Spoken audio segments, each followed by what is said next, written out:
Assalamualaikum warahmatullahi wabarakatuh. My name is Arif Hamzah bin Nazri, and I'm here to present about the introduction on what is international relation. So, international relation is a field that studies the interaction between states and non-state actors such as multinational corporation and NGOs in the global system. So this study is a multidisciplinary covering aspect of politics, economics, and international history. So why we need to understand, or why we need why we need to know international relation. So this understanding about international relation is important because our daily peace and stability depend on good management of international relation. So, for example, Syria, which was once seen as a paradise in the Arab world, now turned into hell after the mismanagement of the conflict. So, the main focus of this field to analyze the relationship and interaction between various actors that shape the dynamic of politics, economics, and international security. Let move to my point, which is the perspective from Farid Zakira about his perspective about international relation. So first of all, who is Farid Zakaria? Farid Zakaria is a top geopolitical expert, and he got PhD from Harvard. He also a former editor in chief for of Foreign Affairs magazine. So he worked there. So his view on international relation are always be a reference of for politician and diplomat. So Zakaria's view on the world today is he said that America is no longer the sole power of the world, but China and India especially have become the main players as well. So now, if you look at the influence is not limited to the military, technology and culture. Technology and culture are also important, and if we look at modern geopolitics today is more multipolar than in the era after the end of the Cold War, where America dominated the world, or better known as unipolar world. So there is only one world superpower at that time. Now it's like multipolar, right? So according to Fred Zakaria again, the factor of the rise of the country is the result of America's own built system itself.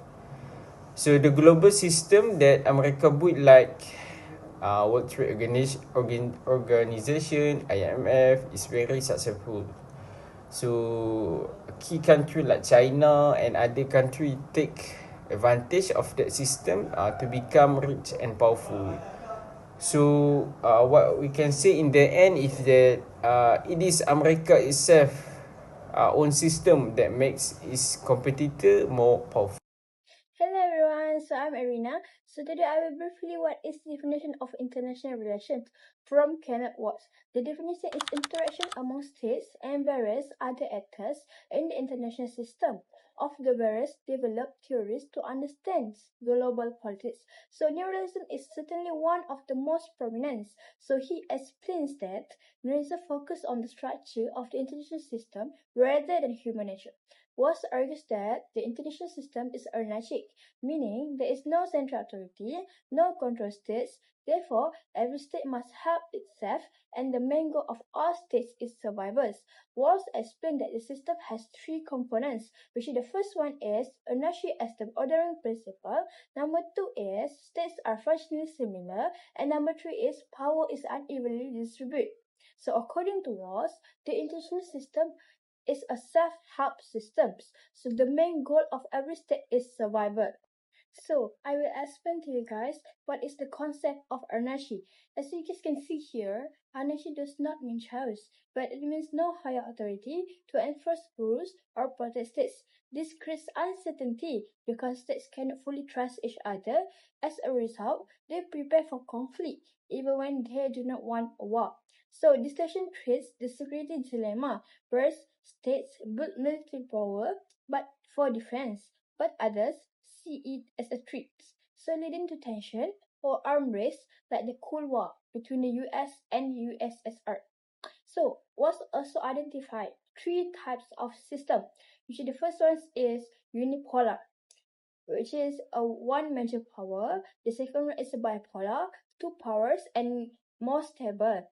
And the third one is multipolar, which is many powers and least stable. So he argued that bipolar systems are the more stable because the balance of power is clearer and easier to manage, like during the Cold War. So he also introduced three levels of analysis, which the first one is individual level, leader and human nature. And the second one is state level, domestic politics and ideology. And the third one is system level, distribution of power, with the system level being the most important. So this approach made international relations more scientific and stretched. So although critics says was ignore institutions and norm, but history is still relevant today, such as the US-China rivalry and military build-up in Asia. So, to conclude, work show that the structure of the international system plays a major role in shaping state behavior. Neoliberalism helps us understand competitions, conflict power, and survival in global politics. Thank you. Hello everyone, my name is Noor Atira. Today I will present the definition of international relation by Hans Mongetal through his 6 principles of political realism. The first principle is politics governed by objective law. Politics follow objective law rooted in human nature. This law makes state behavior predictable. For example, we can see during the Cold War, the United States and the Soviet Union acted based on power rivalry. Their decision match realist expectation. The second principle is interest defined as power. National interest is always understood in terms of power. Power can be military, economic, diplomatic, or technological. For example, we can see is the United States strengthened its military and economy to protect national interests. It also used economic sanctions as leverage against Iran. The third principle is power is flexible. Power changes across time, issue, and global conditions. States may rely on different types of power, military, economic, and technological, or soft power depending on the situation. This flexibility makes realism adaptable to changing international dynamics. The fourth principle is morality vs political necessity. Leaders must balance moral value with national survival. Morality cannot override political reality. For example, we can see from real world is NATO intervention in Kosovo was humanitarian but also considered strategic stability. Countries like the US and UK act with both moral and political objective. The first principle is no universal moral law for nation. Each nation has its own moral standard shaped by its culture and history. Because morality differs, cannot impose its moral belief onto another or it risks misunderstanding and conflict in international relations. The sixth principle is autonomy of the political space. Politics must be analyzed in its own term, power and national interest, not through economic, law or personal moral. This ensures clear judgment and prevent political decisions from being influenced by unrelated considerations. To conclude, Jeta's 6 principles explain how power, interest, and human nature shape state behavior. Thank you. Hello everyone, my name is Hafiz and I'm going to explain to you about definition of IR by Andrew Hurrell. Andrew Hurrell is a leading British scholar of international relations. He is currently a senior research fellow at Balliol College and Oxford University. According to him, international relation or IR is a global field that studies important issues, especially in developing and emerging regions. He also points out that IR has a long history of examining how the world changed, how global systems interact, and how ideas about world order can be understood and debated. So there are three core characteristics of IR according to Andrew Hurrell. So let's check the first one. So the first core characteristic is inherent global nature. According to him, international relations is a global primarily because the liberal model of the nation state was exported worldwide, creating a single unified political system for the first time in history. This spread of the state model was not merely as a side effect of globalization, but the most important driver, forcing diverse culture and region to operate within the same legal and diplomatic framework. Consequently, the globalized nation-state has become the unavoidable center of modern world politics, uniting the entire globe under one shared architecture. The second core characteristic is systematic importance and global dynamic.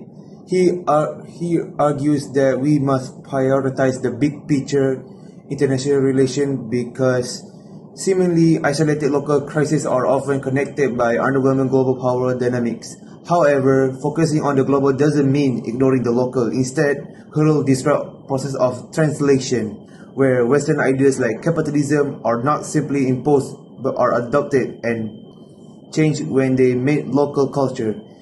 This creates a two-way relation where global force shape local realities while local contexts simultaneously reshape global norms and complex interaction that the field of IR is uniquely qualified to study. And finally, the last core characteristic is complex, hybrid, and contested character. He defined that the world isn't simply returning to old school state politics, but instead becoming a hybrid society that mixes traditional power struggle with modern globalization. This new reality reduces more Western dominance because it includes diverse rising nations that were previously excluded from setting the rules.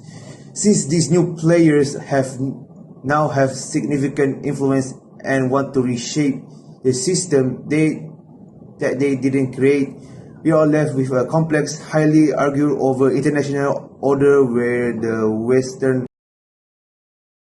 So, in summary, international relation today refers to the study of global politics as a complex system where states, non-state actors, multinational corporations, and international organizations interact across borders. It goes beyond traditional diplomacy and military affairs to explore how cooperation and power struggles shape response to shared challenges such as human rights, economic stability and security, and environmental sustainability within an anarchic world system. So that is it for the whole of the group presentation. Hope you guys enjoy it for the whole video, and until then, see you next time. Bye bye.